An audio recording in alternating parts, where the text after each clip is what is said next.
Yeah, good afternoon, everybody. So, we'll be starting the fourth day of the series of GATE coaching online process. For the past 3 days, I have mentioned about the basic KCL, KVL, and source transformation, magnetic circuits, and steady state analysis. Hello?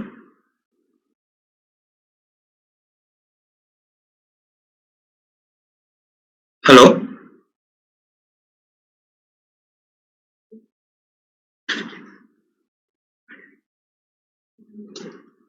Hello? I hope I am audible to you. Yeah. So, today I'd like to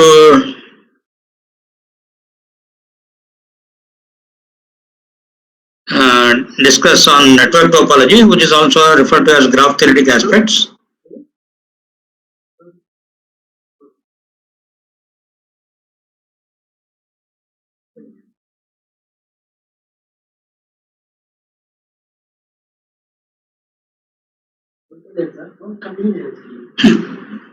So, although I received the questions that have been sent by you, I did not find them, or a few questions can be answered only at the time of transients also. That is how inductance is storing the energy and other things somebody has questioned. And the other issues are somebody has suggested use cam scanner.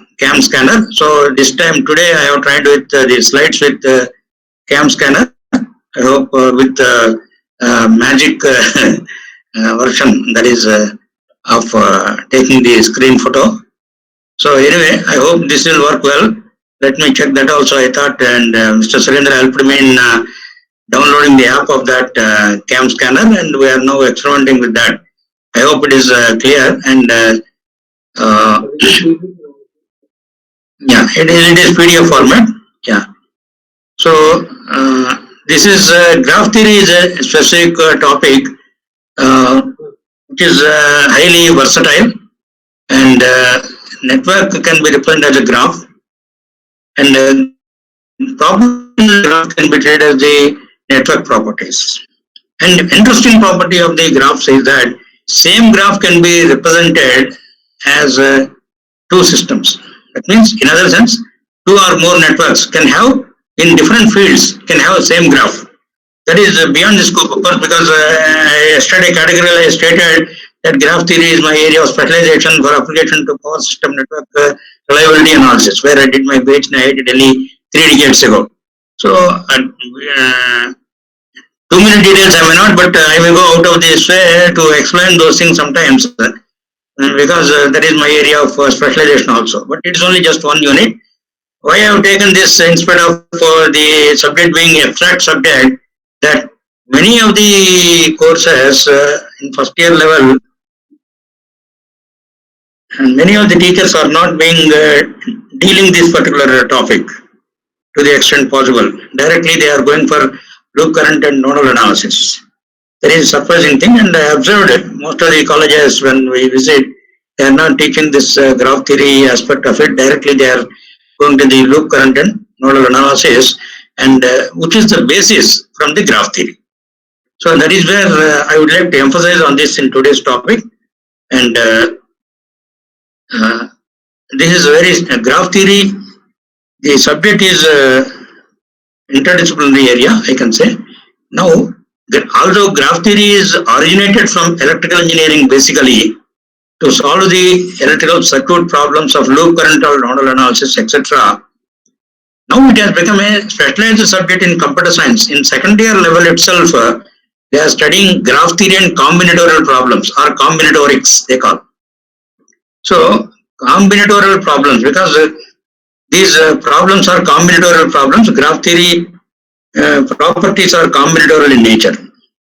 As you are going to see the basic definitions of the tree, cut set, and other things. Okay.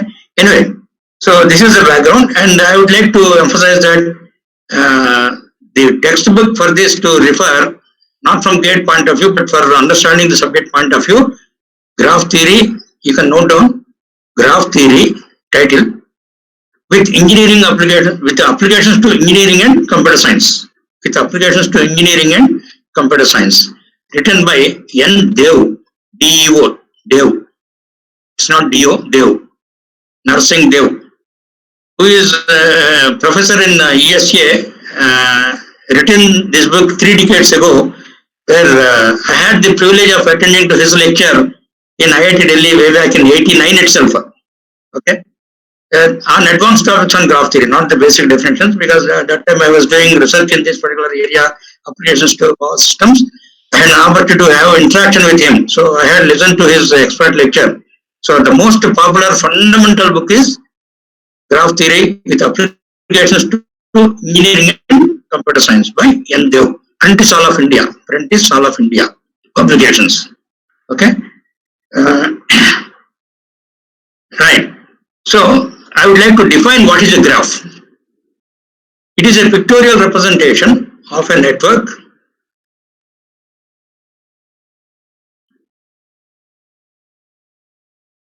It is a pictorial representation of a network with a collection of branches and nodes.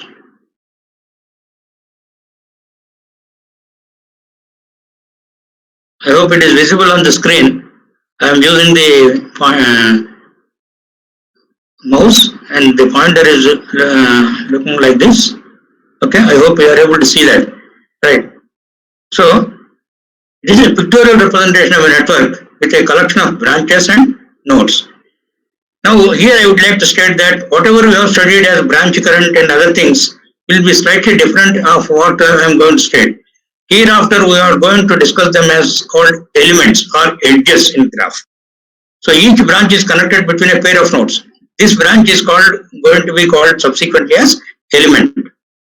It is not the branch that is going to be considered as applied to the previous approach. A branch is an element essentially. An element can be, we are going to study subsequently that it can be a link or it can be a branch. So number of branches plus number of links will be equal to the total number of elements. So branch will be associated with the tree. So those things I will explain. So therefore, element and branch are being synonymously being used at times. So one has to be careful in the context that has been used. Even in the questions which I observed, which I will tell you that they are being used synonymously. But standard way of defining has not been done in this particular context in the earlier predecessor textbooks. Okay.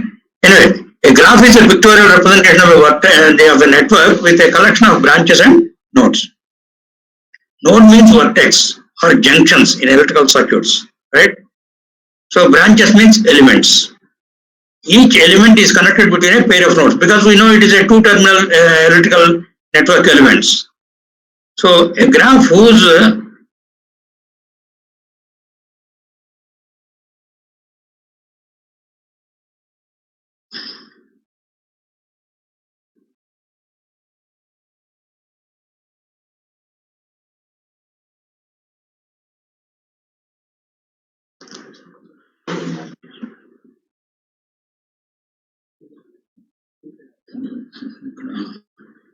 now I got. A graph whose branches carry orientation is called oriented or directed graph. A graph with non-oriented branch elements or branches are called undirected graph. The elements are in the undirected graphs are bilateral elements or bilateral elements.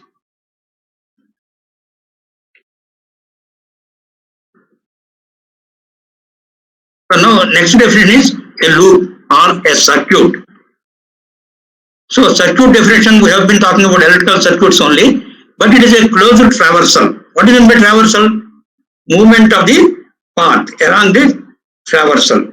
So a traversal is a movement of the, suppose you go from one vertex, one node to the another one to identify vertical tracing or traversal along the path. So that is what is called essentially the traversal. So it is a closed traversal. In graph theory, that is also called open walk. Walk is an open path. So it is a open walk is a path, closed walk is called a loop or a circuit. through the network and reach into the same node. So that is how a loop is being formed, starting from one node and traversing through other nodes and then reaching to the same node. I am not talking about the self loop here. I am not talking about self loop. What is it by self loop? An element which is originating from a particular node and terminating at the same point. That is called self loop. We are not considering that. That is a graph theory terminology. An element originating from a particular node and terminating there itself. So self loops have to be eliminated, right? Even in signal flow graphs, you have got self loops there, right? Anyway, that is out of the context here, but just out of interest, I just mentioned that.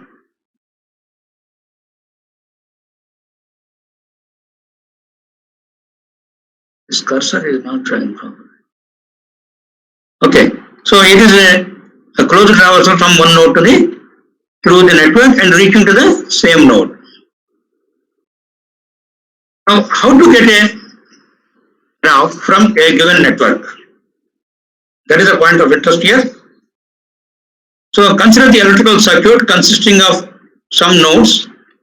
You can see A, B, C, D that have been identified. A, B, C are the nodes and O. O means 0 or datum node or reference node as far as electrical circuit point of view is concerned. So it is a datum node. Okay. So A, B, C are the nodes. Yesterday I explained that this can also be taken as junction, but these two elements are in series. There is no need of another node to be considered. So there are essentially 4 nodes in this network.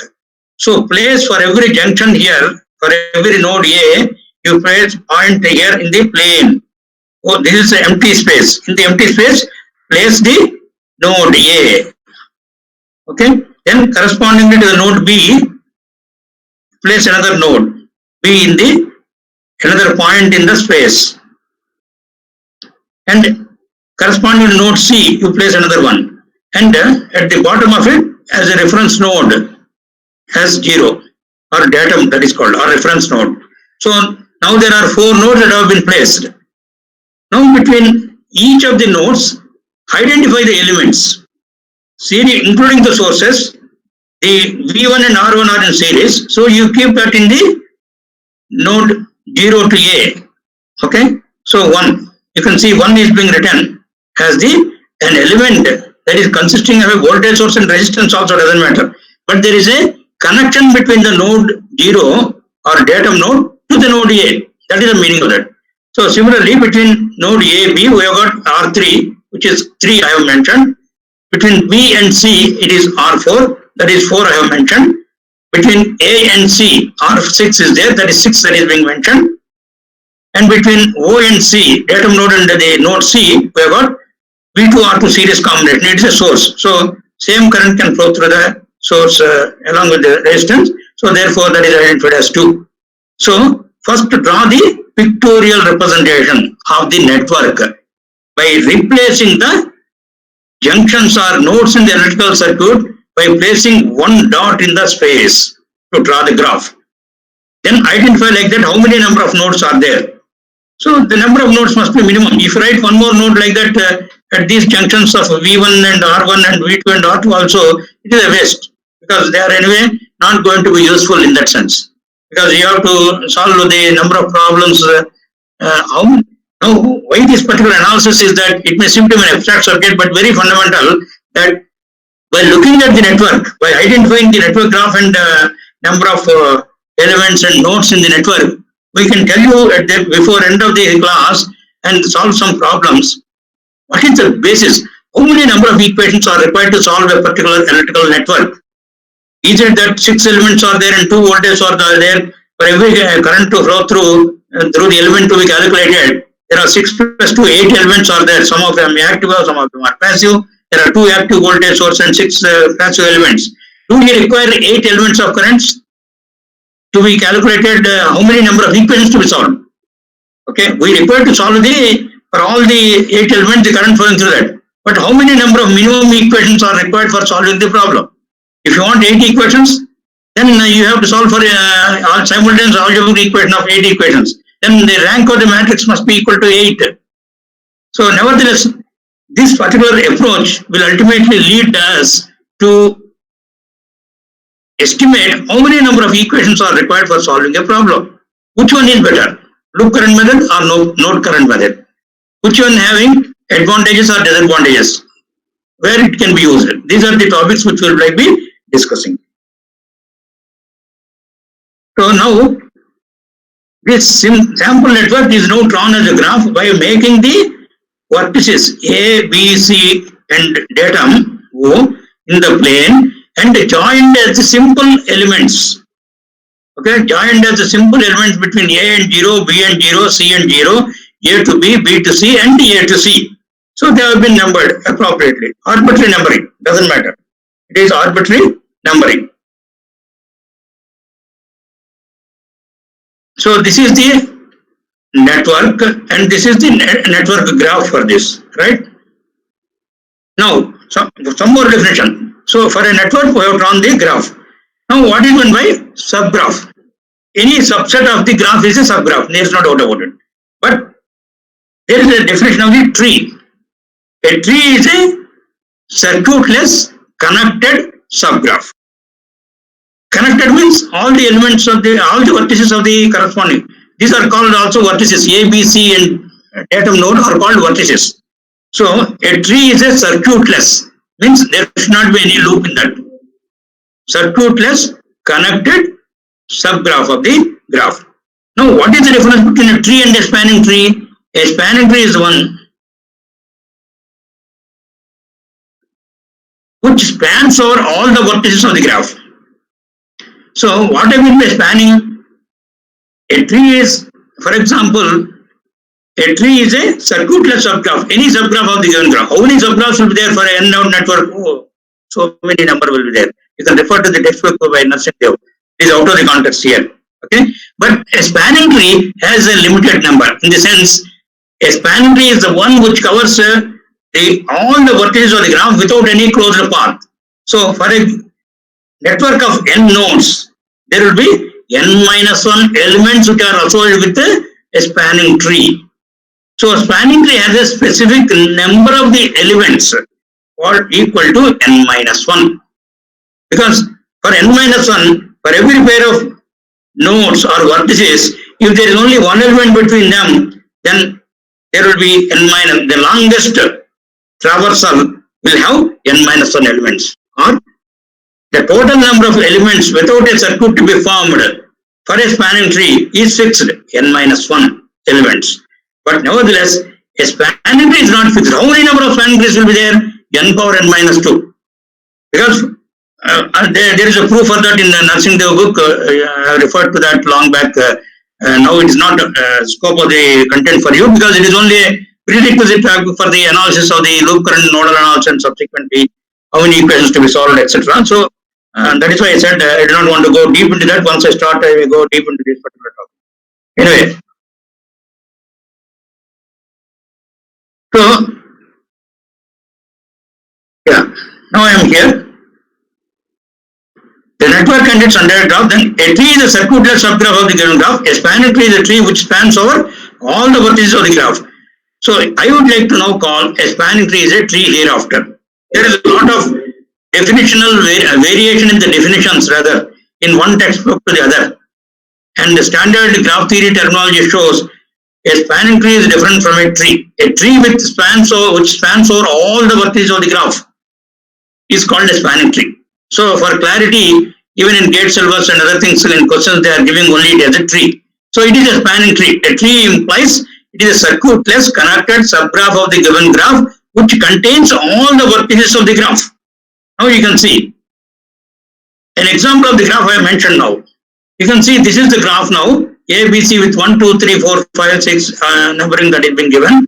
So there is no fixed way of writing it. Any arbitrary, that is called also lexicographic ordering in graph theory terminology. That is out of the context, but still what we use the terminology here in this case is lexicographic ordering of the vertices and elements. Anyway, now from this you can see this is the graph and this is the one of the trees. So you can see this tree is being obtained. Example 1, The tree is being obtained with A, B, C and O, no doubt. All the 4 vertices must be present, but the elements are 1, 5, 2. The elements are 1, 5, 2. They are called branches, or they are also called in electrical circuit terminology in old textbooks is called a twigs. TWIG. Why the name is given, we are not bothered, but what it is being called only we need to understand. So they are called branches or twigs. TWIGS. So an element can be either a branch or a twig in the spanning tree, right? So there are 3 branches in this, right? Later, this is the basis, and there are now A to 0 is a branch node pair voltage that is going to be called. So that means I have got 3 node voltages to be measured in this circuit. If you want to identify in that sense, why we are studying in that sense. So A to 0 means I want to find out the node voltage A with respect to the datum node is written as VA. So that is a node voltage. So the how many number of node voltages to be solved will be equal to the number of branches. How many number of branches will be there in a circuit, in a particular graph? If there are n vertices in a graph, there will be n minus 1 branches because it is associated with a spanning tree. What is a spanning tree? A spanning tree is the one which spans over all the vertices of the graph without any circuit. So this is the fundamental aspect of it. Now, there is another important property of this one is that a tree is now also written with respect to this.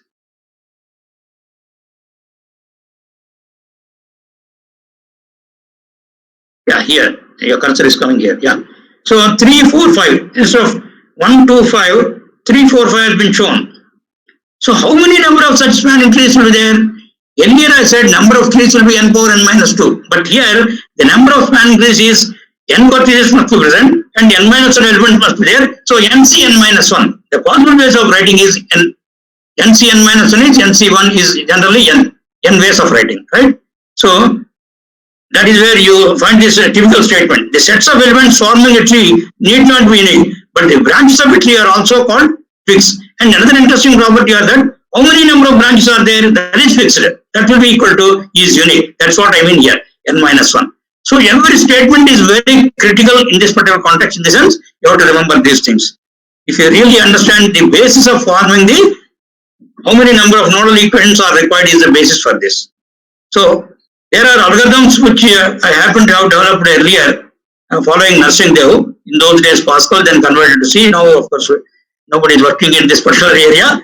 But anyway, so just out of curiosity I am telling that. So I have developed some of the algorithms for the spanning tree. And then yeah. So now I will go to the next most important definition. So before going to that, I just acknowledge one of the participants, the student friend who has suggested me to use scanned with Cam Scholar with magic tool. Okay, so I have been using that. So let us magic color. Yeah, sorry, magic color. Yeah, thanks for correcting, Surendra. So I hope this will you will be able to see this. Now, definition of the cut set. Earlier I have defined a tree, spanning tree. Now cut set. Now you can see I have chosen only one spanning tree only. Now what is a cut set? It is a minimal set of edges. Again I am using another term. It is also called element only, whose removal from the graph isolates at least one vertex. Isolates at least one vertex. Right? So now in this spanning tree that is being chosen, yeah. So A, B, C, 0, same spanning tree I have chosen with 1, 5, 2 as the elements of the spanning tree called branches. Now this is being shown. You can see it is as it is being cut off. Correct. 1, 3, 6 are being cut off. Suppose if I remove the elements 1, 3, 6, then node A gets isolated. So that forms a cut set. You may say if I do 1, 3, 5 and 6 also, it's a cut set. But 1, 3, 6 is contained in 1, 3, 5, 6. So therefore, it is not the minimality of the set. So we mean, that is why I have defined it as minimal set of elements, edges means elements here, whose removal from the graph isolates at least one vertex. Right? So 1 to 5 are the elements of the tree. Now what is interesting property here is that a cut set is going to be formed with respect to one and only one branch of the spanning tree which is associated with it, and the remaining will be co-tree elements. What is a co-tree? Complement of the tree is a co-tree. Complement of the spanning tree is a co-tree. That means total number of vertices, total graph minus the subgraph of the graph which is the spanning tree is the co-tree. So you can see the left out elements are 3, 4, 6 and the nodes are like this. That has been shown as only dots for convenience. So that now the cut set elements can be obtained as you can see here, the elements of the cut set.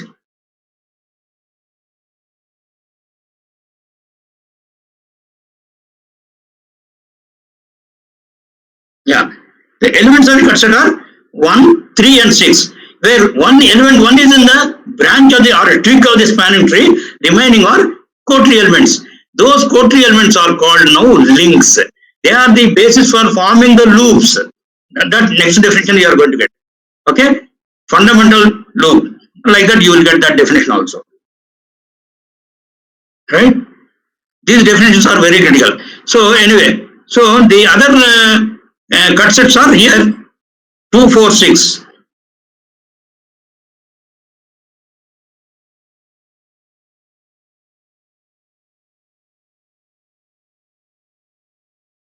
Yeah, 2, 4, 6. So with the 2 is the branch and 4 and 6 are the links.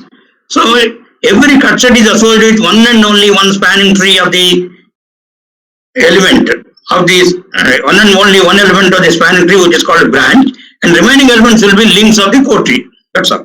Right? That is a standard definition. So it consists of one and only one branch of a spanning tree and remaining are elements of co-tree. And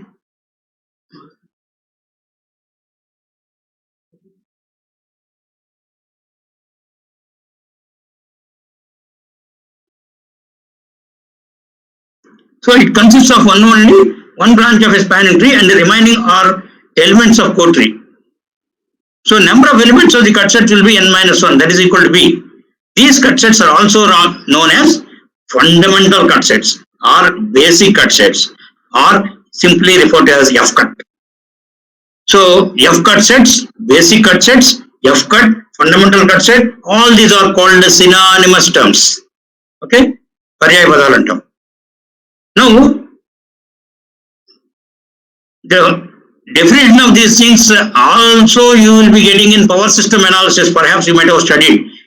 A hat, B hat, C hat, and A hat is a singular matrix, and A transpose Y is bus incidence matrix, and all those things. So that is the basis. The application of this spanning tree, formation of the incidence matrices, basic cut set matrices, basic loop incidence matrix, BCIM, which is used in power system analysis before the load flow solutions for formation of the Y bus. Then involve that is Z bus, formation of Z bus, and after finding the load flow solutions using iterative techniques and other things. That graph theory is the basis for there also. So I will explain here briefly about these matrices representations also, but I will not give any examples of that because anyway you will be studying with here is circuit theory notation and power system analysis notation is slightly different. So I will briefly explain them subsequently. Okay. From circuit theory, but applied in power system analysis. Having exposure because you're studying first year and final year, then once you join in job, of years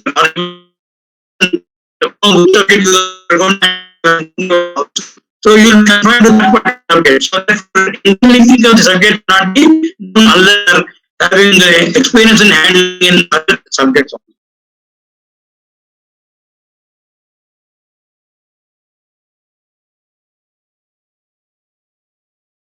So next definition is loop or basic loop and fundamental circuit or F circuit. Now, okay, it is a loop having one and only one element of a co-tree. Now you can see this is a co-tree element. It contains from this yeah, you can see 3 is the link.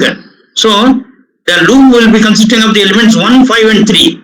So 3 is the link. The remaining 2 are the branches of the spanning tree. Similarly, 4 is the link. 5, 4, 2. Whatever is the direction. Direction of that is a different issue. Loop direction, forming the matrix, I am going to just briefly explain them. Right? Next. Okay. Next is 6. So 1, 6, 2 is outer loop. So 1, 6, 2 is another loop. So there are 3 basic loops, 3 basic circuits. Okay. So this is a typical simple example of the corresponding one. So number of links will be equal to number of elements minus number of branches, because ultimately every element which is associated with the graph must be either as a branch or a link, and a branch and link are associated with only a spanning tree. The elements of the spanning tree are called branches. The elements of a spanning tree are called branches. The elements of the core tree, a core tree is complement of the spanning tree. So these two are linked. They go together. Spanning tree and core tree are the total union, that is called union. The total union of the spanning tree and the core tree is the graph itself. So you can, for a given spanning tree, there will be a core tree. The number of elements of the spanning tree is unique. The number of spanning trees is NCN minus 1. The complement of the core trees are associated with the corresponding to each of the spanning tree. There is a clarity in the various definitions. So now you can see.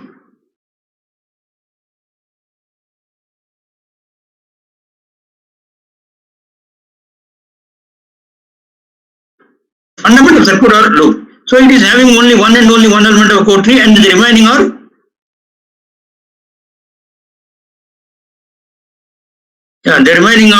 the elements of the tree associated with it.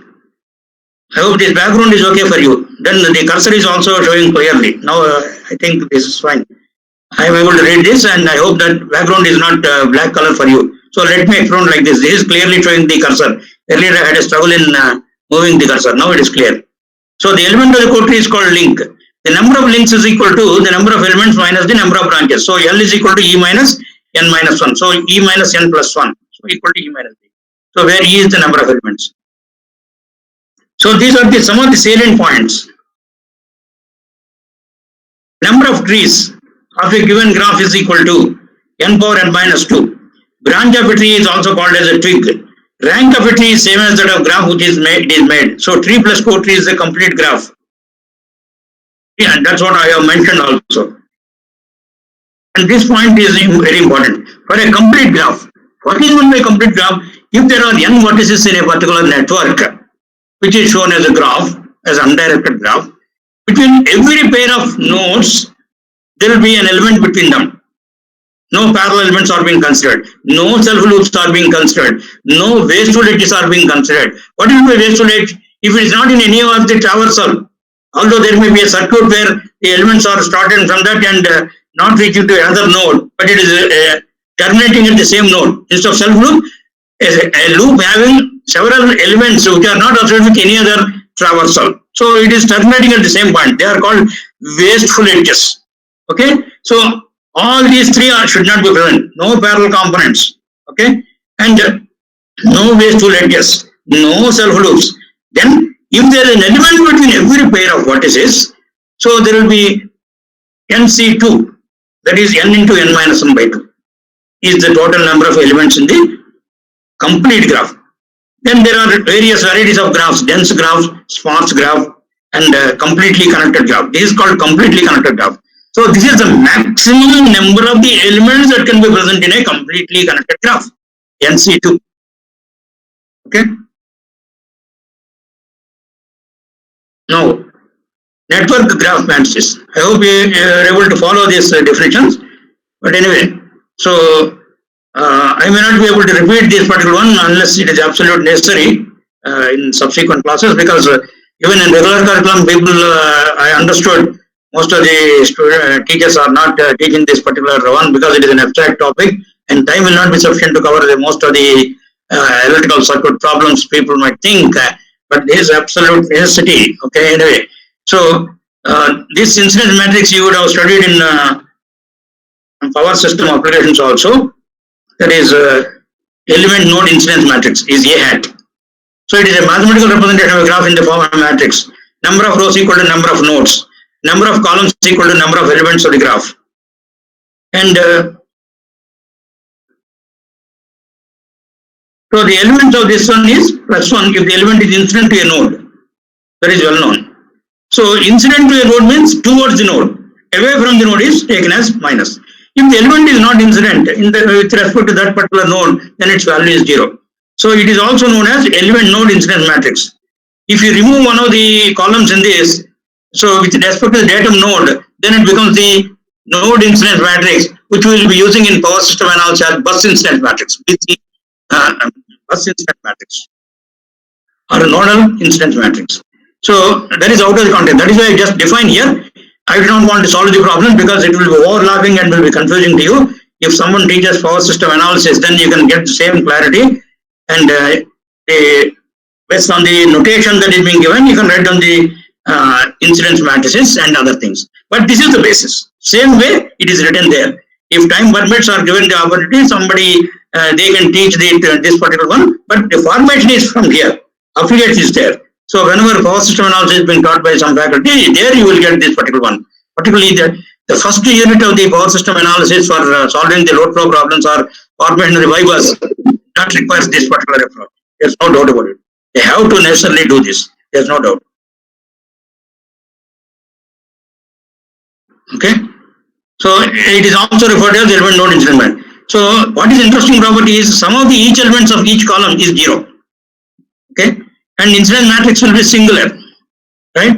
Whereas if you remove one column corresponding to the datum node or ground node, which we will be using in power system applications, then it is a bus incidence matrix. That will not be singular. A is not singular. A hat is singular. A transpose YA. So Y is primitive equivalence matrix there. Because I have taught power system analysis also, therefore I am able to correlate these things to subsequently to that application.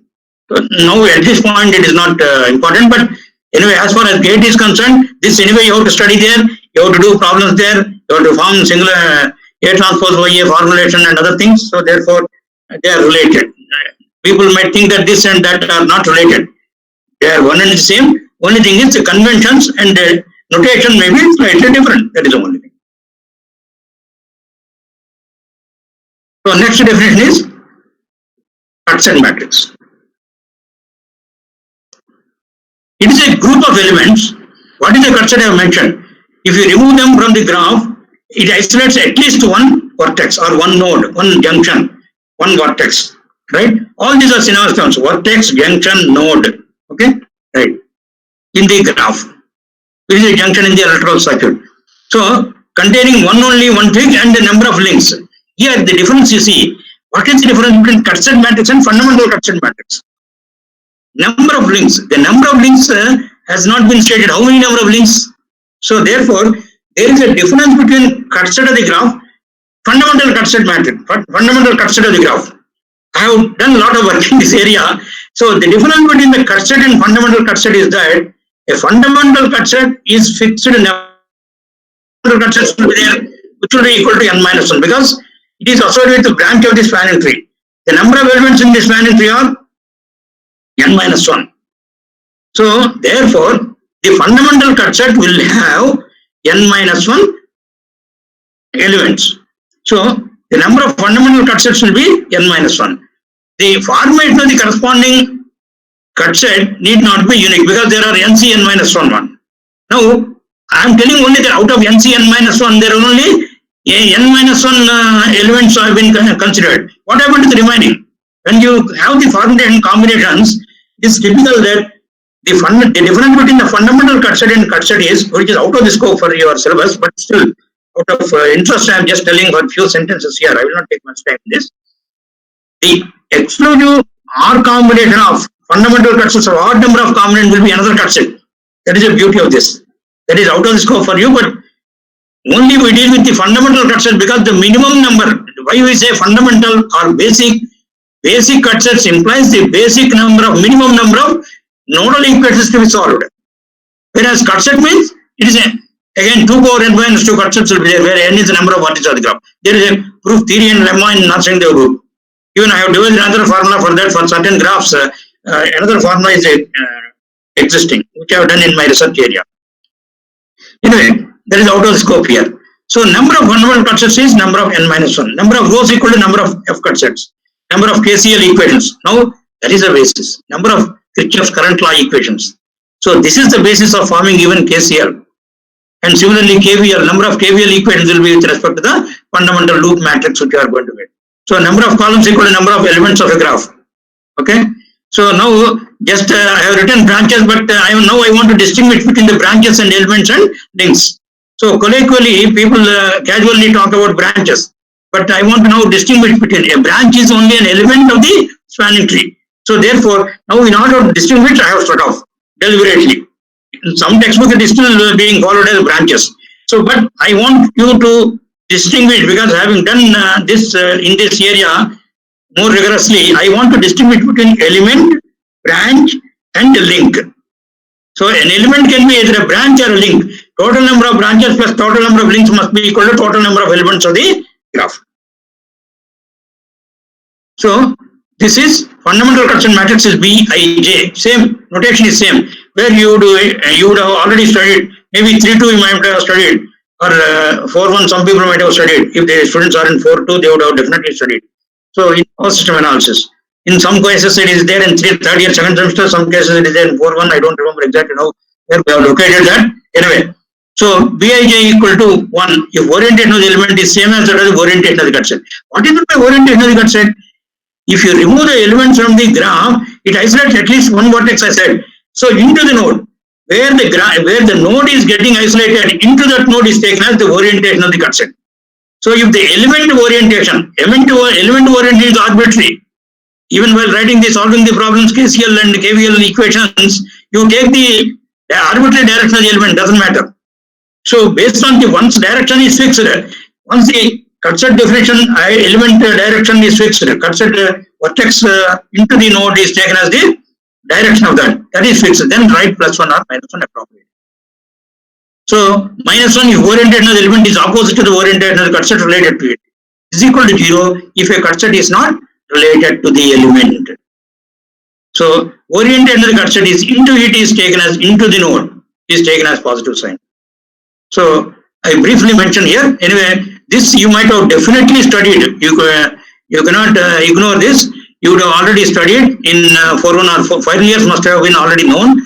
Maybe 3-2 it is there or 4-1 exactly I do not remember now. So therefore it may be new for them. But this fundamental cut set matrix as B is already known to you, right? So I repeat just 1 minute. Fundamental cut set matrix is obtained with one twig and minimum number of links. That is the difference. Now see the definition in the cut set objects. Linked terminology I can say, right? So number of fundamental. This is fundamental cut set I have come to. Okay, I have gone a bit far. Okay. So Bij, right? So number of fundamental cut sets is number of twigs. Number of rows is number of f cut sets equal to number of KCL equations.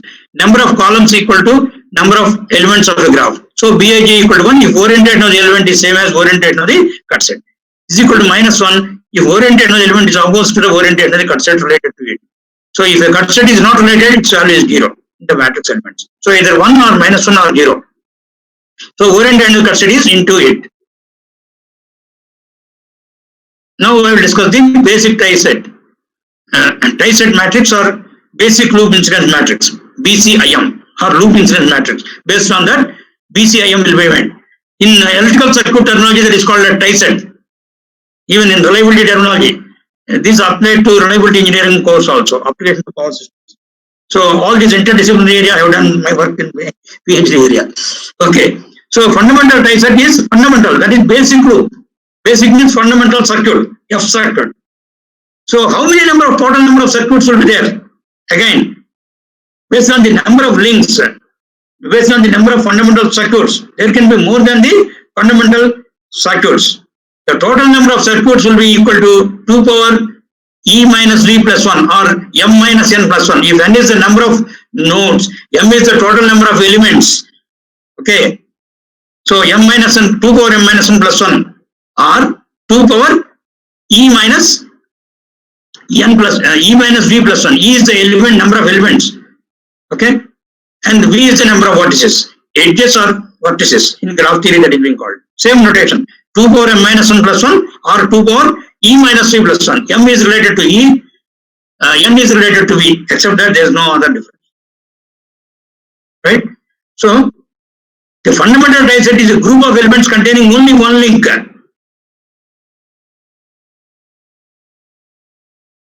Only one link and minimum number of twigs, minimum number of branches. As I said, it is associated with only one link and remaining must be around the closed loop. The branch is associated with the spanning tree only.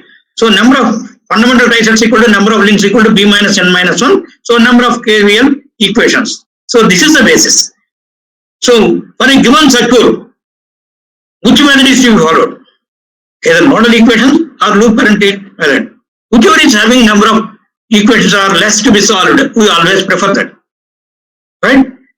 So after this, I will be discussing tomorrow and day after tomorrow network theorems, then maybe going for loop current and nodal analysis, because everything is linked. Unless the fundamental theorems are known, I do not want to delve with the other things. So network theorems I have decided to split into 2 separate lectures or separate sessions. So tomorrow and day after tomorrow I will be discussing on network theorems alone. So these only today entirely for devoted to this basic definition of the graph theory and a few examples. Okay. So because it is not a subject for examination, you can remember these tips in the sense even object type questions can also be asked in this, and I will give you some few examples of this one subsequent. So the matrix Cij, this is basic loop incidence matrix as you might have studied in power system analysis, or you will be studying in power system analysis. There is no doubt about it.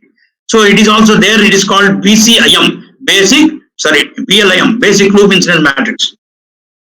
Basic custody incidence matrix is BCIM. Just I have mentioned in the earlier this one. So Cij equal to 1. The orientation of the element is same as the orientation of the loop traversal. Now, how to choose the loop traversal? It is your choice. It is anybody's choice. Go for a clockwise direction or counterclockwise direction. A loop must be traversed. But once the element direction is fixed, if we are encountering the opposite way by writing the KVL equation, right? Same principle is to be followed. If you are encountering the minus to plus is positive, plus to minus voltage downfall, so therefore you take minus like that. So now this matrix will be related to that for sign convention of plus 1 and minus 1. So the orientation of the element is same as orientation of the loop traversal is equal to 1. So what is mean by loop traversal? What is the element of the direction? The element direction in the network, either you might have arbitrarily chosen or that would have been given. Generally, we will choose arbitrarily. There not means it is anybody's choice. Arbitrarily means just like that. You can choose any direction, and the actual direction can be the one based on the calculation that would have been obtained. But once that is being fixed, now what is the direction of the loop? Based on the element direction, if it is a link element, it is always preferred to have that direction of the link as the direction of the loop. Doesn't matter. If the direction of the link is different and you want to traverse in opposite direction, also doesn't matter. Follow the same fundamental rules of the voltage drop models, plus to minus, minus to plus, voltage fall or voltage rise. That's all. If you follow consistently, nothing will happen. No problems will be there. So E is equal to minus 1 if orientation of the element is opposite to the loop traversal, and is equal to 0 if element is not related to the loop. So similarly, you can see B and C are similar, but one is with respect to the spanning tree, the other one is with respect to the core tree, linked with the spanning tree.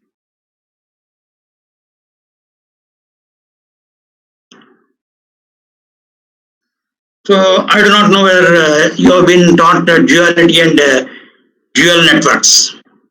It is duality, D-U-A-L-I-T-Y.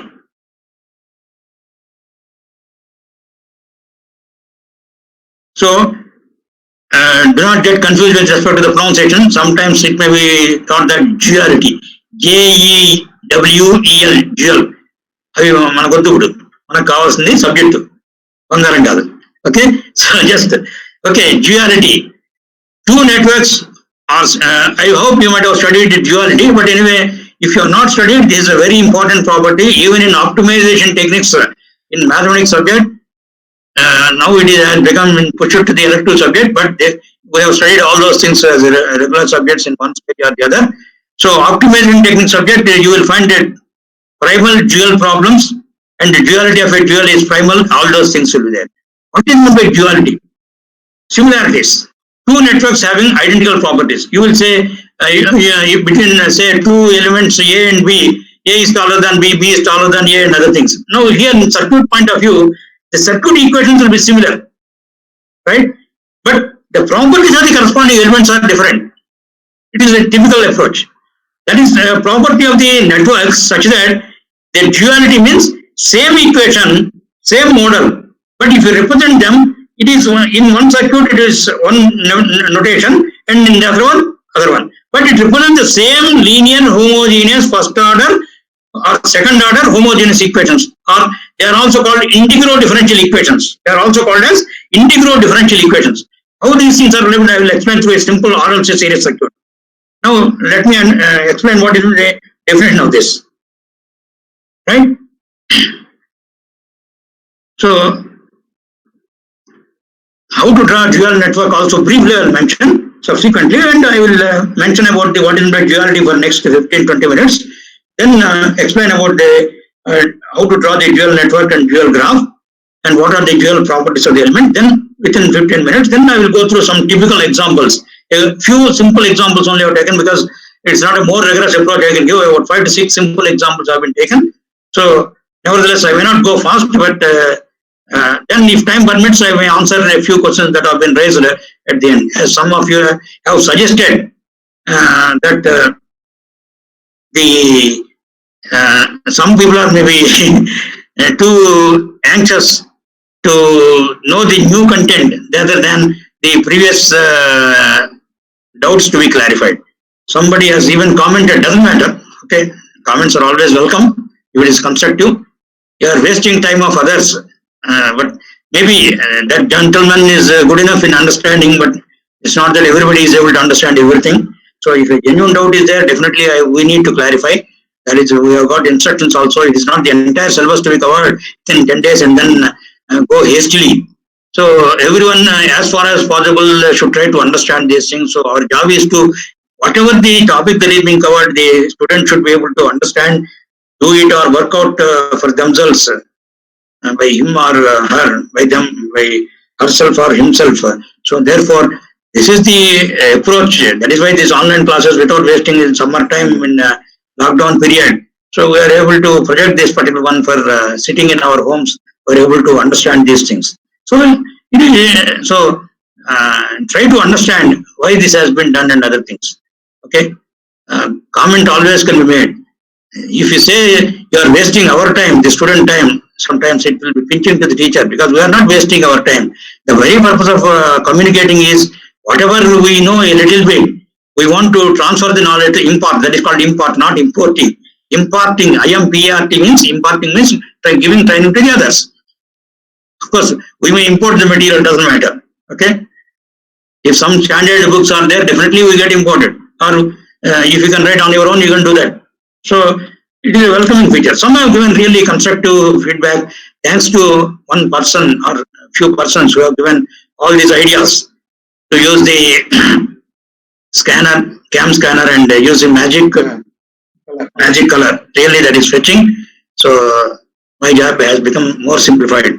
Okay. So anyway, so like that, there are a good number of sessions, and the practical difficulties always will be there. And day 4, I think we are more comfortable with our presentation regarding with respect to the facilities. Of course, even I had a problem. I don't know. Our internet is not functioning. Our friend has helped with his Geo number. I have got BSNL number. Continuous BSNL. I do not know why it has not given me. And today there is a problem for 5 initially. So these things do happen. So we need a lot of coordination for getting these things.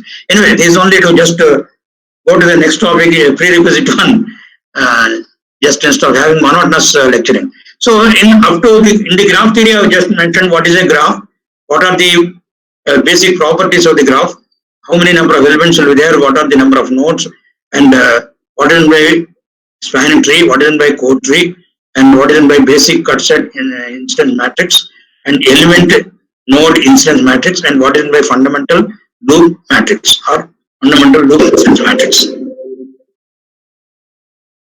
Now this is another kind of a one which is very interesting property called duality. So that means there is a one-to-one correspondence between the two networks which are having interrelation between them. So a very standard, I will tell you, two networks are said to be dual with respect to each other if they represent with a similar mathematical expression but different properties of the elements. That's what I have categorically stated. This is a fundamental definition of what is meant by duality. Two networks are said to be dual. ఇక్కడ pronunciation లో మీకు difference అనిపించవచ్చు. Dual అంటున్నారా, dual అంటున్నారా అని. TUAL dual, JEWEL is dual. అది బంగారు వస్తువు, మనకు వద్దు. So dual with respect to each other if they represent with a similar mathematical expression but with different properties of the elements. Now you can see, consider figure 1 and 2.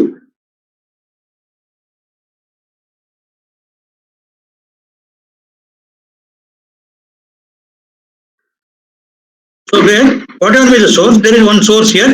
It is a series circuit, right? It is a series circuit, and here we have got one loop, as is well known. So loop current can be obtained, or I is also can be treated as a loop current here in this case. Now the same. Now let us try to understand what is this. There is one pair node. This can be treated as a datum. This can be some junction A or node 1, because there is only one loop here. There is one node here. There is a current source. This is the voltage source, and some notation. So I is the corresponding current source, and R is the resistance. There is a conductance here, G dash. It is not reciprocal of resistance here, but it is a property of that element. It is inductance here, and it is capacitance C dash. The capacitance here, the inductance. Now see how. Now you see the equations from figure 1, and this is from figure 2. P is equal to complex quantity.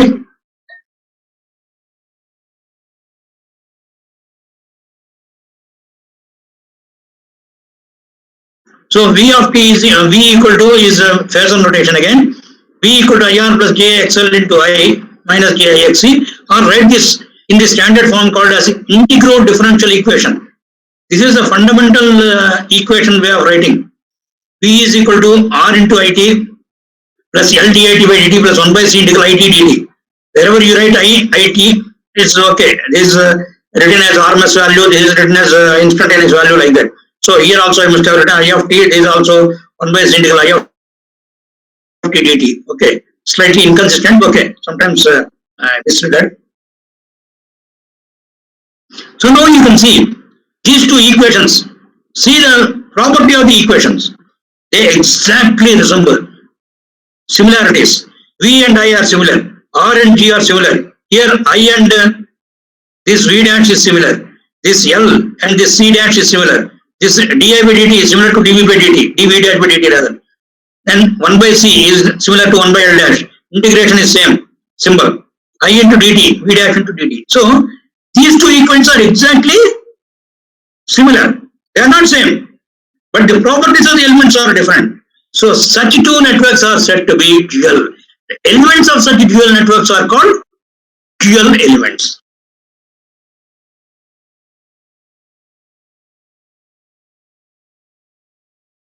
Now you can see there are similar, so many number of elements are dual elements. So R to G, that is resistance and conductance, inductance and capacitance, capacitance and inductance of the same, and voltage and current. Similarly, other dual elements can be written. That will go in the next page. So I will repeat this briefly. So two networks are said to be dual with respect to each other if they represent with a similar mathematical expression, not same. In the sense they resemble exactly similar, but the properties of the elements are different, but different properties of the elements. So consider figure 1. Here there is only one loop, there is only one node pair. All the 4 elements are in series here, but all are connected to the same node pair. All are connected to the same node pair, right? So the voltage source is converted to converted or otherwise. This voltage source, this current source. this current is the loop current will be node voltage V dash. This resistance conductance, L capacitance, C inductance.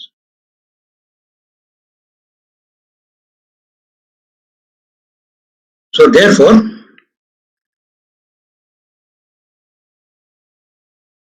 these are referred to as the integral differential equation. Having exactly similar way of the integral differential equation, only the properties are different, but the structure of the differential equation, integral differential, that is called integral differential equation.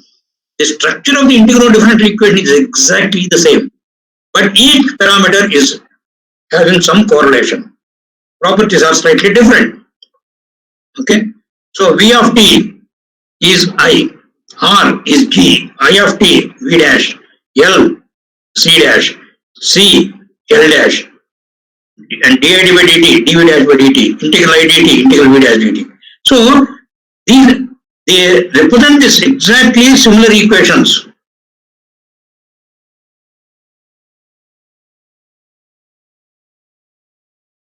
But with the different properties of the elements. So therefore, the dual elements now are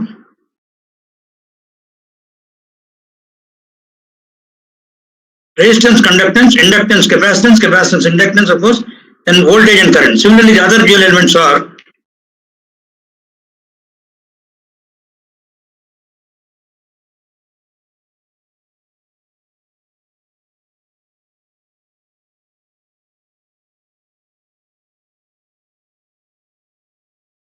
this is the element type of the element, quality or the concept, quantity or quality or the element type, and this is a dual element appropriately.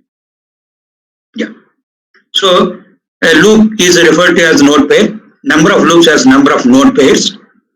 That is, the number of loop equations will become number of node pair voltages. So that is typical. That is called duality property. So that means the one equation corresponding to original network having number of loops will be same as the dual property having number of node pairs. So if that network can be solved with basic number of loops with less number, with the same number of nodal equations, you can solve the dual network, not the same network. And another interesting property which I have not mentioned here is that a dual network is the original network itself, very fundamental property, which is being used to solve the optimization problems of global optimization or local optimization or Bellman's principle of optimality. All those things can be solved using the dual properties of the network. This is one of the approaches in solving the optimization problems. Okay. So duality of a dual network. That means what I mean to say the duality of a dual network is this is the prime network, primal, first original network. This is the dual network. If you take this as primal, or the duality of this network is this itself, naturally. This is prime network, primal. This is the dual. To this primal, if you take this dual network as the primal, then this will be the dual of this dual network. That is the original network itself, original prime network itself. That is a very, I like that statement basically. So the dual of a dual network is the primal network itself, the original network itself. That is a statement. Okay.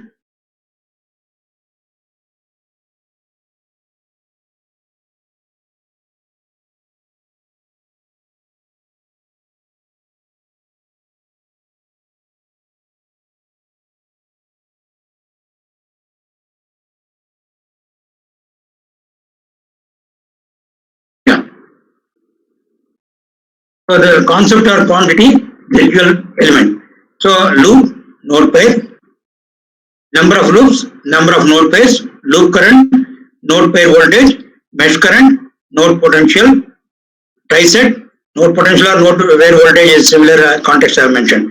Tri-set, cut set, or loop or tri-set, similar. Link, tree branch, short circuit, open circuit. Now, series configuration, parallel configuration,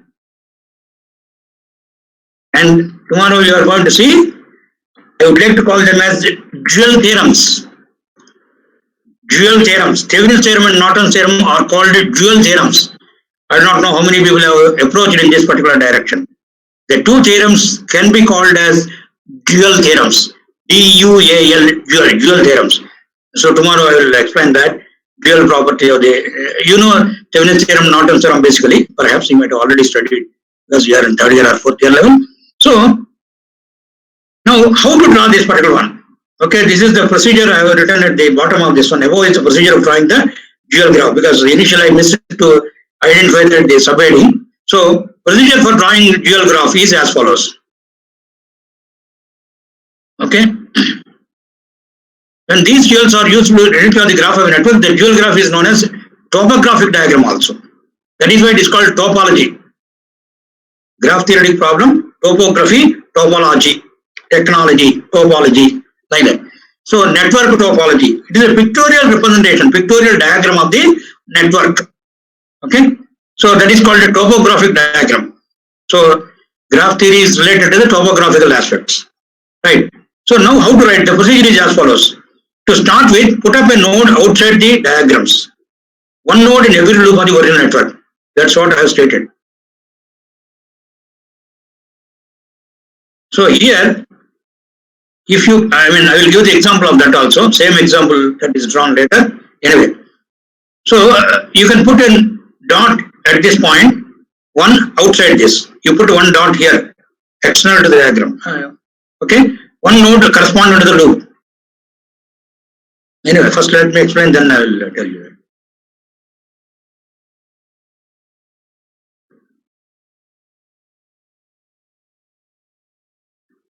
Yeah, to start with, put up a node outside the diagrams, one node in every loop of the original network.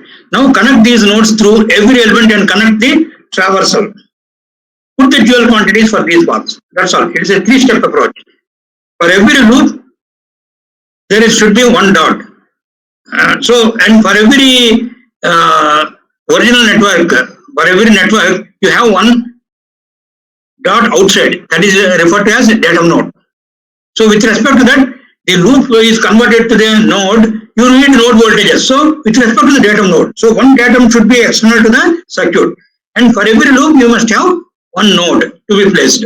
Now connect between the node in the loop, that is a dot that is being placed in the loop, to the datum node. That will make you the element connection. And while writing the traversal, put the dual quantities. So it is a simple three-step approach. I repeat, this is a very fundamental one. I will give you one simple example. Now, so to start with, put up a node outside the diagram, one node in every loop of the network. Now, connect these nodes through every element and connect the traversal. Put the dual quantities for these paths. For these paths are traversal. Okay, I will give you the example here. So, example of drawing a dual graph. Same circuit I have mentioned here. So, this is voltage source RLC that is implied. Okay. Now, what I mean to say, the first step is put the dot external to the circuit. So I have to draw I have to bring this dual graph rather. So put the dot external to the circuit. One in the loop. Now write down the elements. Now you can see this is one element. What is that element? From this one from the dot in the loop to the dot external. This is the datum. Place the corresponding one. So VT is the voltage source. So this is only just drawing like this without any overlap. Right? Remember that we are considering only planar graphs. We don't have this relationship in non-planar graphs. All these things are there in graph theory textbook. So the difference between planar and non-planar graphs are any network which can be drawn on a plain paper without any overlap, without any junctions, without any overlap is called as a planar graph. Not all graphs are planar graphs, right? There are non-planar graphs also. Anyway, the dual properties are all for the, just as linear graphs are non-linear circuits, linear elements, linear sources are there. You have got linear graphs and planar graphs and non-planar graphs also. Anyway, that is out of the scope, but just out of curiosity, I am telling that this is a voltage source. So from this node to this particular one, you have got an element. So that element is shown as current source, I of t. Right? Now, from this, the dot is extended like this, like this, like this, like this, like this, like this, like this to B.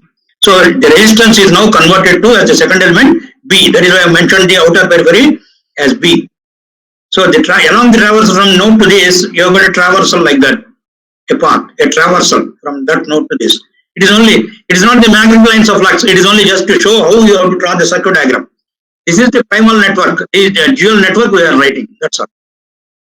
Okay. Now from this node you have got C, that is like this, without any overlap, like this. So that this is from C. Yeah, this C is not the capacitance.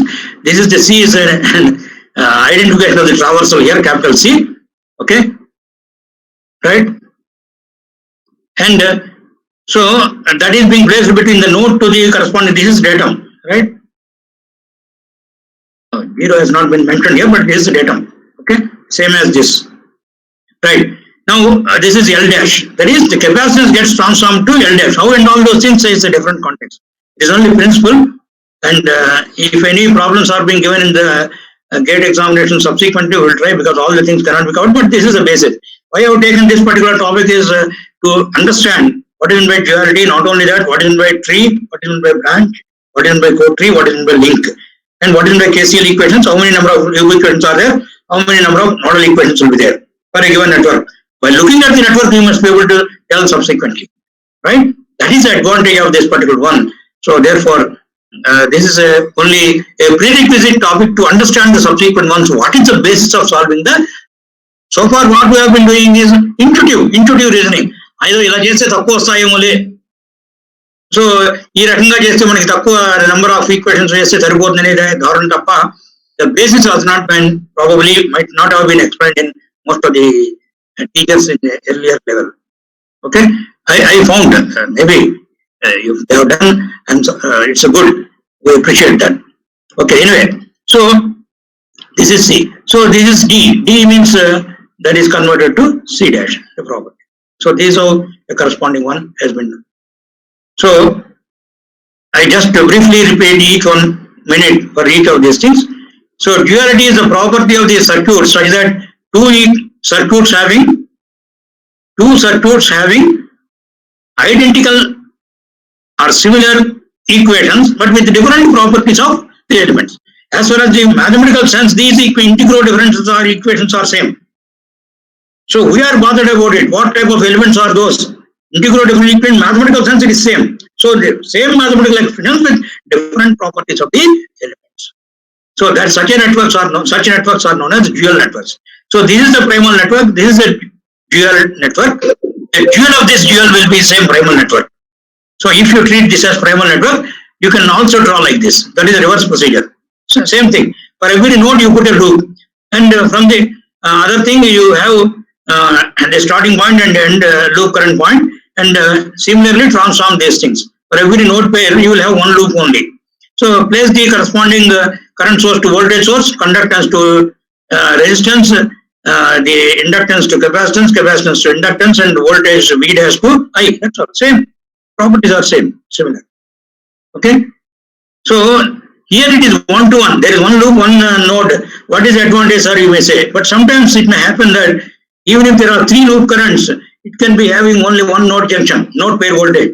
Perhaps tomorrow I may give some examples if time permits, or some other class where one workload problem is there. There are three loops. If you want to identify, three parallel branches are there, which can be taken as one node pair voltage only, and then try to solve this problem. You can solve it with only one node pair voltage rather than three loops. If you want to find out as the loop currents, it will take three loops will be there. So such things can happen. So therefore, for every this one there will be some advantage, and there may be some disadvantages also. Right. So this is very important point. Even I have not mentioned here. Perhaps I missed it. Yeah, I missed it. Series circuit and parallel circuit. They are dual properties. Series circuits, parallel circuits. So there is series. That is resistance and conductance comes from that concept only. So series circuits and parallel circuits are dual properties of the circuit properties. So other things, of course, I have mentioned. So these are the wonderful properties of the corresponding ones. And another interesting property is, which I am going to explain in the next class, that is probably tomorrow itself, is dual theorems. Thevenin theorem, Norton theorem. It is only no separate, this one is required. The properties of that is already classified as a dual theorems. That's all. And Probably that term might not have been used, but they are already having that property. So the dual network, the drawing methodology and the diagram is called topographic diagram. The methodology is for every loop, you put one dot outside the circuit once, and for every loop, you put one node. And now connect the elements, that's all. It's only 3-step procedure. One dot outside, one for the loop, for every loop. And from the corresponding loop element to the dot, draw the traversal. By drawing traversal, make the corresponding element, appropriate element. That is a dual element. If it is voltage, make it current. If it is current, you make it voltage. So that is a procedure for this. So following this particular procedure, you can get this. So that's all about it and theory portion. Now I would like to go to the simple examples and understand them. A few examples only I have taken because it is only a prerequisite topic for the subsequent one. Now you can see it is identify. So exercise problems or some of them are gate examinations also. Identify which of the following is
to start the examples part. So I repeat the statement of the problem. Identify which of the following is not a tree of the graph shown in figure. Identify which of the following is not a tree of the graph shown in figure. This is the figure given 1, 2, 3, 4, 5, 5 vertices and 8 elements A, B, C, D, E, F, G, H. Now, these sets of elements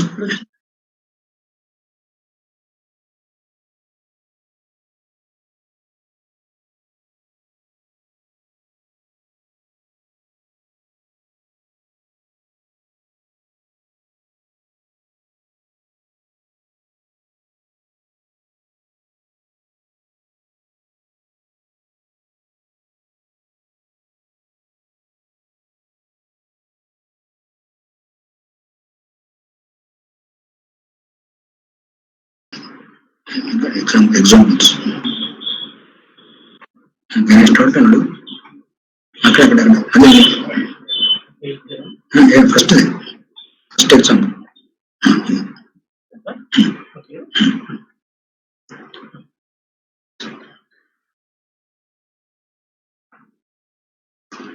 Yeah, sorry for the interruption.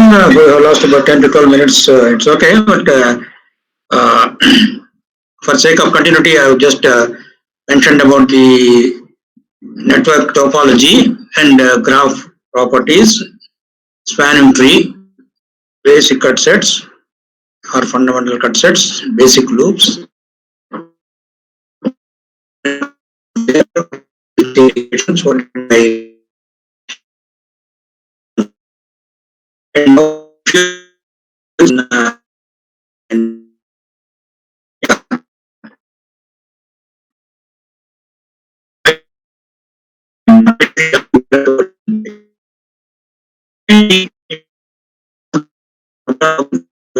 So it must consist of all the vertices of the graph, and there should not be any closed loop. No, identify. The multiple choice question given, you have to identify the corresponding configurations. It is just for 1 mark. Okay, I repeat the statement of the problem. You take your time and then identify. I will give the explanation by drawing the subgraphs here. Identify.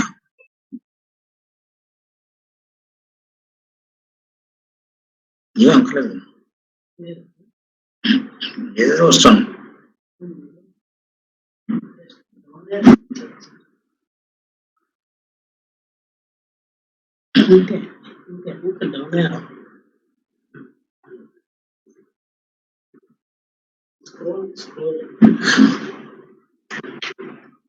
So, identify because the following is not a tree of the graph shown in figure. So there are 5 nodes and 8 elements are there. Now you can see multiple choice question. B, E, G, H, D, E, F, G, A, D, H, G, A, E, G, H are being given. You identify. Now this is the complete graph that is being given by the person in the question. And now you have to check each one. B, E, G, H. B, E, G, H. So that is drawn like this. B, E, G, H. B, E, G, H. It contains all the 5 vertices and there are only 4 elements in this. So it is a tree. That is, this is a spanning tree. So it is a spanning tree. A tree is the one shall not form a loop. That is a basic requirement in this case. Now second one is D, E, F, G. Now you can see D, E, F, G. It also contains all the elements, vertices 1, 2, 3, 4, 5. So there is no circuit in this. So it is a spanning tree. So it is a tree again. So next one is A, D, H, G. So that is given here. A, D, H, G combination. So that combination gives A, D, A is this, G is this, H is this. Although node 2 is isolated, okay, it is not a tree basically because it doesn't. There are 2 cases in which it is not considered as a tree. It doesn't contain all the vertices and it contains a circuit also, unfortunately. So it is not a tree. So that is one of the choices, right? Next, go if you more than one, or you may be if you are satisfied with this, then suppose you put there may be another one similar to that. So but anyway, A, E, G, H. This is E, A, and this is E, this is H, and this is G. So A, E, G, H is a tree. So therefore, the one which is not a tree is the solution to be obtained is C. I hope you are able to follow. I repeat briefly. So identify which of the following is not a tree of the graph shown in figure.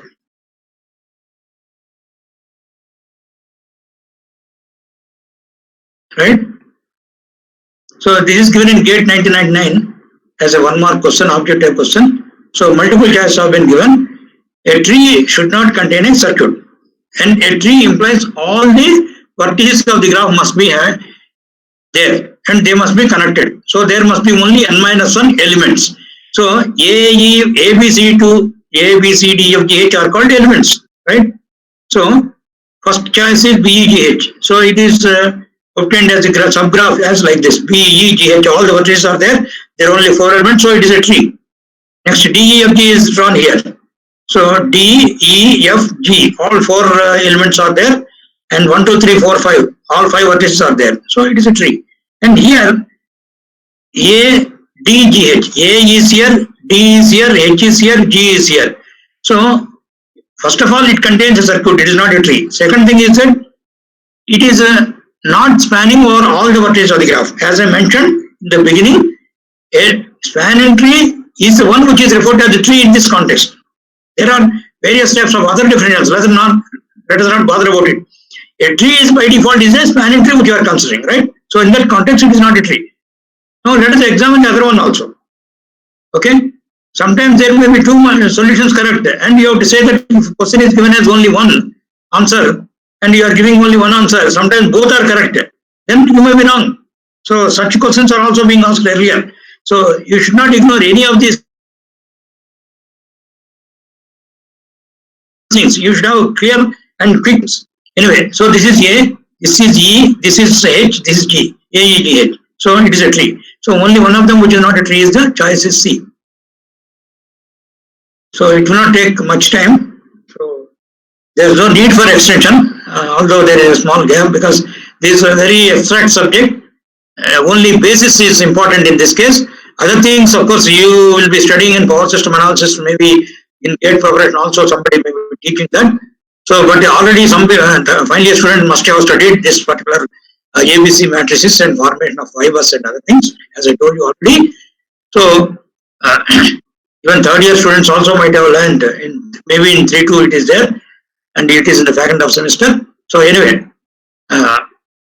now next one, consider the graph shown in figure. Which one of the following is not a tree again of this graph? So this is the original graph that is being given. Now this is indirectly given. This is given in GATE 2004 for 1 mark question again. So you have to understand the patterns, right? So this is the original figure. This is a subgraph of the graph. This is only sub A. Bit A is subgraph. B is another subgraph. C is another subgraph. D is another subgraph. So A is covers all vertices, okay, but it doesn't contain a circuit. So it is a spanning tree. So what we want is not a tree again. Second question. Earlier with respect to the elements, now no element numbering is being given. Directly circuit, the subgraphs are being given. That is the difference. Now B bit is, it also contains all the vertices, but there is a link. This forms a link. Okay. So therefore, it is not a tree. Although it spans over all the vertices, it contains a closed loop. This is a closed loop. This traversal, this vertex, come to this is a closed loop is there. So it is not a tree. Now let us come to the another one. This C. So this is containing all the 4 vertices. Only 3 elements are there. Fine. So therefore, it is a spanning tree. It is a tree. Similarly here also, all the 4 vertices are there. It is a tree. So therefore, the answer is B. Right. So I hope it is clear. Earlier with respect to the elements that is being given, now it is with respect to the subgraphs that have been shown. Yeah. So this is a typical question. The following graph, in the following graph, the number of trees given as P and the number of cut sets Q are. Okay. Actually, this numbering has not been provided. The question is given directly as like this without element numbering. I have given the element number for convenience. So the multiple choice questions given are P equal to 2, Q equal to 2, P equal to 2, Q is equal to 6, P equal to 4, Q equal to 6, P equal to 4, Q equal to 10. And again, it is given in 2008 for 1 mark only. So now you can see, as I told you, a tree is a spanning tree and will have n-1 elements, and there are n vertices. So there will be nc n-1, that is 4c3. Here n is equal to 4, n-1 is 3. So 4c3 equal to 4 combinations. Number of branches I mentioned, not elements here. Number of branches is spanning tree branches. It will be equal to 3, n will be equal to 4. So combinations are from this you can obtain. So 1, 3, 4 is one tree with elements. So this is written like this. Then with 1, 2, 4 is written like this. So it is not that easy to, I mean, you have to write the patterns, then only, unless you understand what is the definition of this spanning tree clearly, you will not be able to write this thing. Otherwise, once you understand the logic, it is very simple, because it is 4, 6, 3 combinations will be there. So next is 2, 3, 4. So 2, 3, 4. This is a tree consisting of all. Then next is 1, 2, 3. These are the corresponding. So n is equal to 4. Now what are the cut sets? Now by definition, cut set is the one which by removing the elements from the graph isolates the node. This is one node, this is one node, this is one node, this is one node. Interestingly, one fundamental difference is that if all the elements of at a particular node, all the elements are being removed, then it isolates that vertex. So automatically the elements which are, all the elements which are adjoining or incident to a particular node will always form a cut set.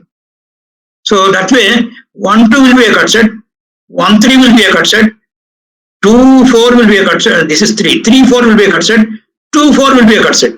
That is what we have written, and some more are there, I will show you. So 1, 2, 1, 3, 3, 4, 2, 4. So this explanation is not being given. I have tried to do it. So please check this.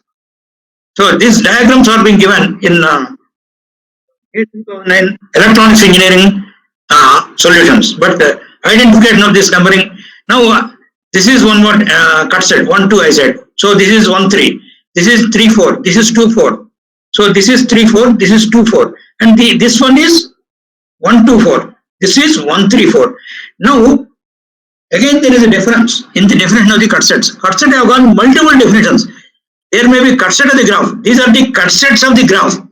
Means what I mean to say is, suppose you remove 1 2, this node is isolated, no doubt. But 1 2 4, you are removing one whole element. So this is a superset. But if you remove 1 2 4, these two nodes are isolated.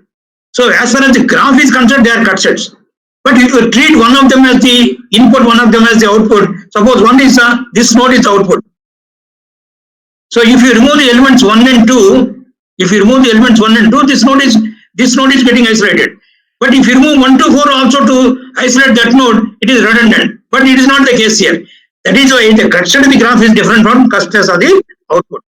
And I have got another definition in my PhD area, research area, that system cut set. What is by system cut set? A system is a power system network, say. We have got multi-input, multi-output network called the nodes as buses and the elements, and for every node there may be a load that is connected. So if the transmission lines connected between the buses are being failed, we do contingency analysis, that is called. Then identify the load flow solution, whether you get the solution or not. Otherwise it is treated as the failure. So that means a cut set, why it is popular even in reliability analysis, is very, very fundamental. I used to teach this subject, not with respect to, but with respect to the reliability analysis, identifying the cut sets, and I have developed some algorithms in cut sets also, that they directly represent the failure modes. Which components are being failed, due to which the system is failing, or due to which the node is failing. Wow, what is the node is failing here? In a power system network, that is called islanding. You may get confused with the spelling. ISLANDING, is landing, but S is silent there. I don't know. You ask the English people why we have to pronounce like that. Okay, we are not English people. We are only applied people, right? So islanding, ISLANDING. I am not landing, but it's called islanding. The spelling is ISLANDING, islanding, or it is also called isolation. Simply called isolation.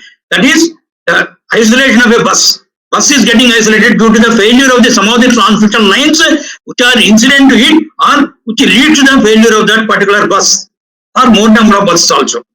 So that is why cut sets are useful. This graph theory is related to the power system applications. Power systems solutions are related to the reliability engineering problems for estimation, prediction. Reliability starts with prediction. So therefore, these cuts directly represent the failure modes. There are softwares to understand failure mode and defect analysis, failure mode, effect and criticality analysis, like that. That is beyond the scope, but just it is a thought provoking towards higher engineering level when you go for industry projects, or you want to go for MTech level. These things you are going to come across subsequently. That's why just it's a thought provoking ideas only, just I mentioned. Right now, I hope this is clear to you, right? So what I mean to say is, it is confusing to you, I know, but what I want to say here is, it is only 1 2 already is being there, but again you are saying 1 2 4. It seems to be a superset, but it is isolating two nodes. If this node is isolated, this node is not isolated. So therefore it is a cut set of the graph. But you fix one of them as the fixed one. With respect to this, will make it a superset. That is a different issue. But here it is, these are the general properties of the graphs, not for the cut set, or for the output cut set, or for system cut set. They are the graph cut sets. So cut set of the graph can be output cut set or system cut set. That is the meaning of this. So that is all with respect to different applications anyway. Now, there is a simple question. Next question. There are only few. Next 11th page is final one. And before we wind up, we'll another 10 minutes we will wind up. So relative to a given fixed tree of a network, link currents form an independent set. Branch currents will form an independent set. Link voltages form an independent set. Branch voltages form an independent set. It's surprisingly those days in 1992, 2 marks question it is being given. Okay, so at that time probably the graph theory is already developed, but not come to the every level. But now this is just looking glance. You must be able to tell that. I repeat the sentence: Because based on this theory, or you have already studied by now, you must have been identifying the answer to this. Relative to a given, 1 second. Yeah, relative to a given fixed tree of a network, link currents form an independent set, branch currents form an independent set, link voltages form an independent set, branch voltages form an independent set. Which one? Probably you must have got guessing of this one. I hope your guesswork is right. Now I am coming to the answer by explanation. Explanation, consider a graph. So, which is the correct answer? Still you have to make a guess till the end.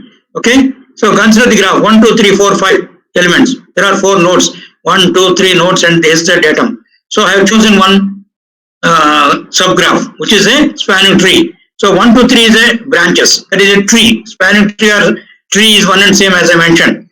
4, 5 are links. And link current will be with elements 1, 4 with 1, 4, 2. That is 4 is the link. Underlined 1 is the link. Right? So link current will be with element 2, 5, 3. So this is the loop current 2, 5, 3. This is the loop current 1, 4, 2. So therefore, a loop to be formed. So 4 and 5 are the currents. So the answer will be link currents form an independent set. Okay? Branch currents will not form an independent set because they are related to the node pair voltages. Link voltages form an independent set because no, it is also not correct because it is around the closed loop that voltage is 0. Branch voltages form an independent set. No, it is only with respect to the node pair voltages. So that is only with respect to spanning tree. But these are links associated with that. So therefore it is an independent set. Only there will not be any overlapping of the elements. But you can see elements can overlap in the sense you can see in the loop current equation is a KVL equation we can say with respect to the elements 1, 4, 2. 4 is the loop. 2 is the common element. So similarly 2, 5, 3. 2, 5 is the link. It forms an independent set. So links are independent.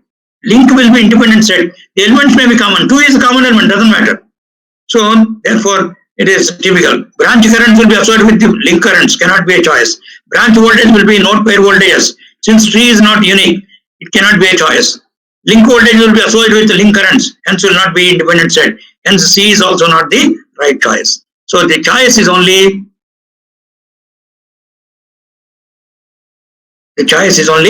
A. Link current will be independent set. So it's a typical one. It is my own explanation. If you have anything doubt, you can always question that. But anyway, it is debatable. So next one, last but not least, perhaps this is the last slide, but there may be 1 or 2, two problems are there. So the number of independent loops for a network with n nodes and b branches is, of course, the answer is given here. The number of independent loops for a network with n nodes and b branches is, first bit is n minus 1, second one is b minus n, third one is b minus n plus 1, and d is independent of the number of nodes. So here you have to see the notation. Okay. N nodes, b branches, independent loops is links. Here the branches they mean in the gate question paper also in 1996 is the total number of elements. I told you the number of links will be equal to number of elements minus the number of branches. Number of branches equal to n minus 1. So E m minus n plus 1, E minus v plus 1, or here b minus n plus 1. The notation is only different. Do not get confused. That is why I said the terminology may differ from one textbook to the other or one paper to the other. Based on the context, you have to appropriately identify which is the right one. I said branch is an element of the spanning tree today only. Earlier I did not make the statement because till that time we have not identified that. Now hereafter I cannot do that. If I have to do it, I have to be specific, right? So element. So colloquially we use the element current, branch current like that. That is the biggest problem, right? So according to the specific problem under consideration, you have to identify the correct terminology. That is important. Okay? So at times people may use it synonymously, whether it is right or not. For that topic, for that identification, you have to identify. But here, the gate exam, I do not want to change the question. But you have to interpretation should be correct.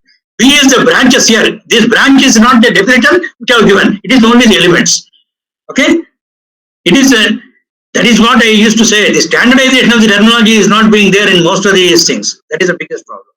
It doesn't matter, because in engineering judgment, what we say is everyone wants to have a different terminology because we do not want to copy from other. In that context, everyone tend to give on their own this one. So therefore, in the context, what they mean, we have to pick that point. That is important. Okay, do not get disturbed in this particular context. Okay, so B is a number of branches, means number of elements here. So the right choice is E minus n plus 1 or B minus n plus 1. I hope you got the difference in the point. So now again similar question. A network has 7 nodes and 5 independent loops. The number of branches in the network is, okay, a network has 7 nodes and 5 independent loops. The number of branches in the network is 12. There is someone, maybe number is repeated by mistake. So 12, 12, 11 and 10. So let me see the choice. Okay, thank God. The choice is not tallying with this. Otherwise, it would have been multiple right answers. While writing down, I made a mistake here. Sorry for that. So 12, some other number, and 11 and 10. So here n is equal to 7 because 7 nodes are there. N vertices, nodes, vertices, junctions. Okay. So n is equal to 7. Branches means total number of elements. I need here the clarity. So for this problem, for this example which is given in 1998 gate, the branches implies the total number of the elements. So independent loops means links is equal to 5. So total number of element branches for the question is number of elements I mean. So is number of nodes minus 1 plus links. That is 3 branches plus links. So 7 minus 5 plus 1 is equal to 11. So C is the right answer. So the confusion should will always be there, but you have to be careful about which one is being used in different context. This here I mean only the elements. So this is the last question before we wind up with small instructions will give. So although I have received your comments for the second day, this third day for the second unit, a few are already answered. But one person is not happy with the solution that is given for that RLC circuit problem. But anyway, VC cannot be minus 20 just because it is tallying. Negative magnitude is sign convention may be different, plus J or minus J. But VC magnitude voltage cannot be negative. So 20, if you say 40 minus of minus 20 is 60, that is not correct. So 100 volts is only the right answer. Still, I want to justify that. So I think. You have to change your mindset in that direction. And other people have asked some questions on transient, why inductance is storing energy in the magnetic field and other things. You will see that in the transient subject chapter, I will mention that again. And the remaining questions are almost similar, except that some have made wild comments. That is okay. Everyone have got different opinion on those things. Because if I spend some time for clarifying doubt, even if it is small or big, it doesn't matter. Somebody has stated that for small comments you have taken more time and you have wasted the time.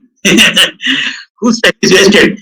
He has mentioned that their time is wasted. The student time is wasted. I am sorry for that. It does not mean. Okay. I felt that the explanation is needed for the genuine doubts that have been asked.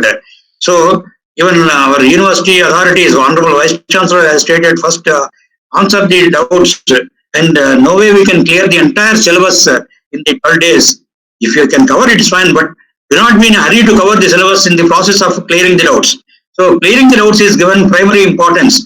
Our Honorable Vice Chancellor has given clear-cut instructions in that particular direction to all the experts for each of the subjects. So therefore, I mean, okay, everyone have got their own opinion. So I appreciate his initiative. Maybe he is confident enough in solving these problems and understanding a better way than everyone. Because it's not a few students, hundreds of students have been listening to this particular lecture. So, but at the same time, I thank the students who have given really wonderful suggestions to me about improvisation of this one. Particularly, I'm happy today with respect to 2 to 3 aspects. Is one is the app that I could download, Cam Scanner, and the mouse is the second one. The third one is of course the earphones. So these 3 made the improvisation I could see clearly, because cursor, I can show it clearly. Earlier I had difficulty in doing that. I used to put my finger on the screen and other things. So thanks for all your suggestions. Tomorrow I will take network theorems. Network theorem, there are 9 theorems are there. I want to concentrate 4 theorems tomorrow, next 5 more theorems. Actually, to my surprise, in the GATE syllabus, only 4 theorems are being given. Simply network theorems would have been mentioned, that would have been fine. But in the syllabus 4, explicitly 4 theorems are being mentioned. I feel that is not sufficient. But in GATE syllabus or IIT syllabus, they don't mention everything. That is, they will say always implied. Whatever they say is final. IIT syllabus is different from university syllabus. So you don't worry about those 4 only. Don't think that it is out of the syllabus. Because those theorems are also important for the subsequent analysis where you are going to study even in power system applications. Particularly Millman's theorem is not being there in the out of the 4. Okay. So only superposition theorem, Thevenin theorem, Norton theorem, maximum power. These 4 I am going to explain tomorrow with examples, solve the problems. And the next month I will explain the remaining 5. So network theorems I want to concentrate more. It's 2 lectures. That is reciprocity theorem, substitution theorem, compensation theorem, diligence theorem, and Millman's theorem. These are the 5 I will explain. Millman's theorem is very useful for power system applications also. We cannot ignore that. And I have found the interrelationship. Not many textbooks have given the relationship between Millman's theorem and Thevenin's theorem. For that, you have to wait till day of tomorrow. So this is the lecture schedule for the next 2 days. In the meantime, if I get time, I will prepare the solutions to the answers, the queries that have been raised. Time is not sufficient for me because after yesterday's deliberations, I have to prepare for this because all 12 days at once we cannot prepare. So every day after this lecture, now tonight I have to prepare for tomorrow or day after tomorrow's class. Like that, one day before only I can prepare. So therefore, one day buffer, that is I kept last day. Even before, if I get some slot, definitely if I am free enough and I am able to spare that much of time, because already I am taking the evening beyond certain time also 2 more hours for solving these problems. So please bear with me. I will answer the remaining questions also. Some genuine questions are there still. So therefore, this is our lecture schedule, and I hope the PowerPoint presentations will be. Today I have not checked, of course. I would not find time because I have to prepare for these things. So first one already I have mentioned that it is already put in the website. Remaining lectures also they may be good. And please, I hope by now you might have posted the questions also. By tonight you may get. I may get it. If I find time, I may be able to answer 1 or 2 days questions once. Okay. So I thank all the authorities and who are associated with.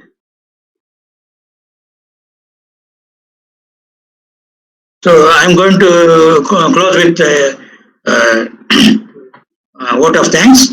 So at the outset, I'm thankful to all the university concerned authorities and Honorable Vice Chancellor, Director of Admission Planning, and Professor Hemchandra Reddy, Chairman, State Council of Higher Education, who himself is a subject expert. He is teaching heat transfer and mechanical engineering, who is our colleague, and he is Chairman of AP State Council of Higher Education, who has taken a lot of initiatives in this direction for making online GATE classes, and supported by our team of members and all the faculty concerned, HODs of computer science from Pulivendala and Anantapur, our faculty who have been associated with Dr. Bharat and some other staff supporting the internet and linking these things, web linking, and Surendra supported me in these things, making cam scanner software app downloaded and taking the photos, all these things. So thank you all. I thank all the student participants who are listening, participating, and giving very good sessions. So this will be within 4 days. I could even every day there is some change in my presentation style. So therefore, I'm happy because of your sessions and I could get these things. Still, any further improvisations are required, definitely we will do. Thank you very much. Thank you. Yeah, now I am closing for today's session.